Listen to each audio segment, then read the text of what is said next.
Now, like I said, most of the stories I get from books. But this story is absolutely true. This happened to me. Now, I grew up here in San Diego County. Spent my whole life here. I was born in LA, but we moved down here when I was 5. I grew up here and did all my schooling down here. When you go to school here in San Diego County, they take you for field trips. They take you to Old Town. And they have you do all the old towny stuff, right? They take you and they show you all the old houses and they talk to you about California history. You know, you're shaking your head. Yeah, they tell you all about first flag raised in California and all that stuff, all that good stuff.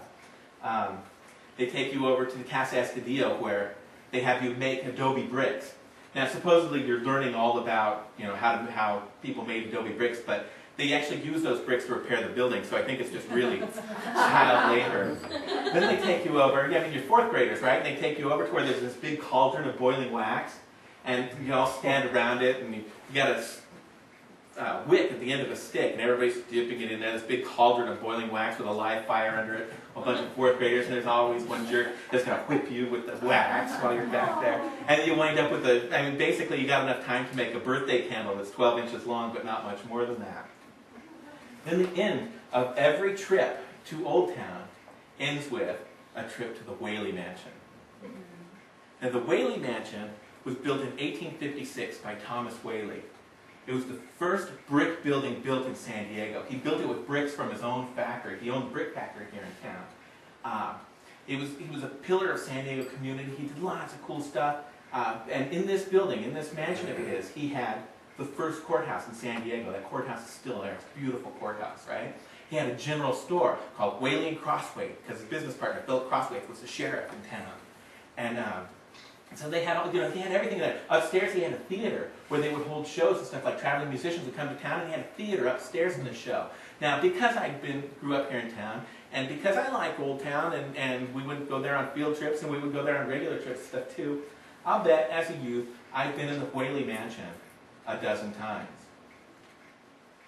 You know, it would be safe to say. I've seen everything there is to see in that house, except for the one thing that everybody goes there to see, and that would be a ghost. Exactly. You see, the Whaley Mansion is considered to be the most haunted house in America.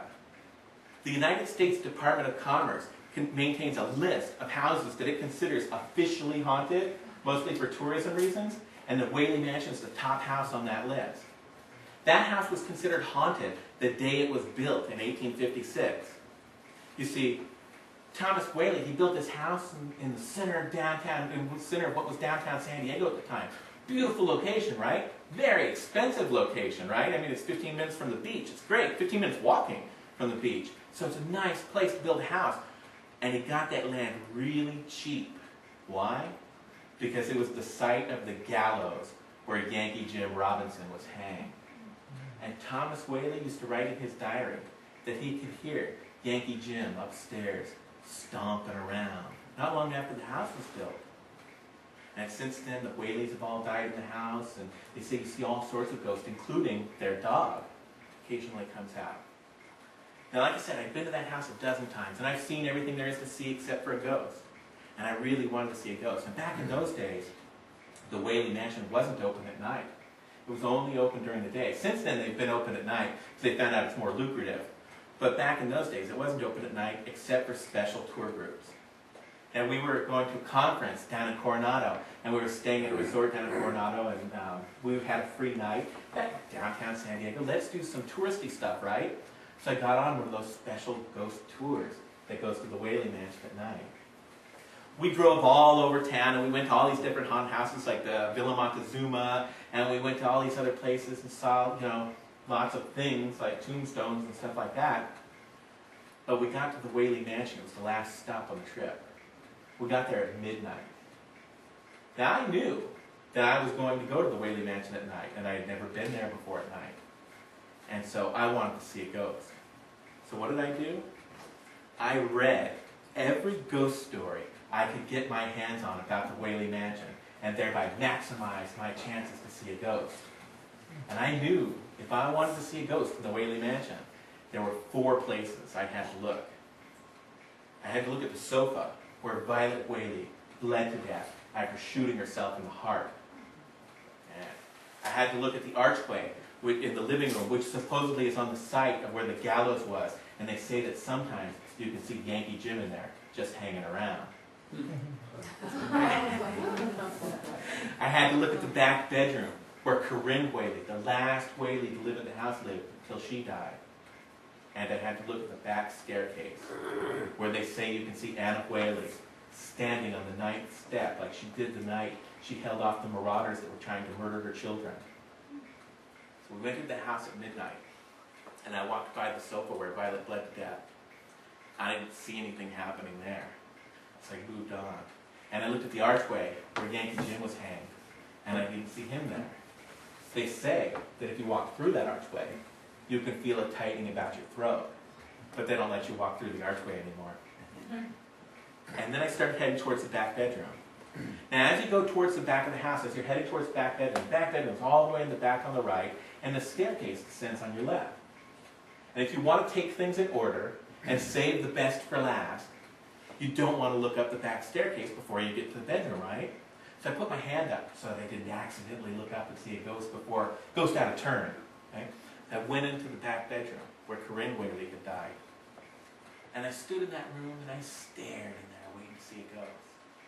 And I realized why so many ghostly pictures were taken in there.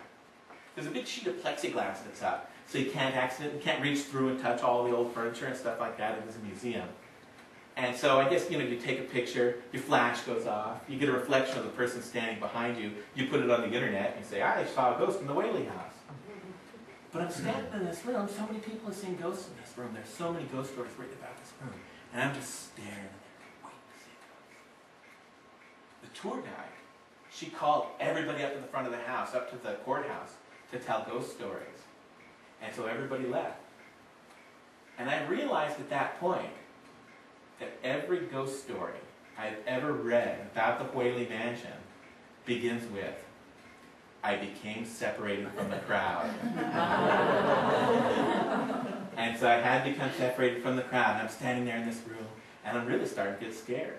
Do I want to see a ghost? I mean, honestly. Do I want to see some undead specter from the other side that refuses to pass on? Some evil phantasm who simply hangs around the afterlife just to hassle the living? I decided I did not. I was too scared. I'm going to go back up to the front of the house, get back up to the courthouse, get with all the living people and relax, right? So I turned around to leave. And when I did, I couldn't not look up the back staircase. I was compelled.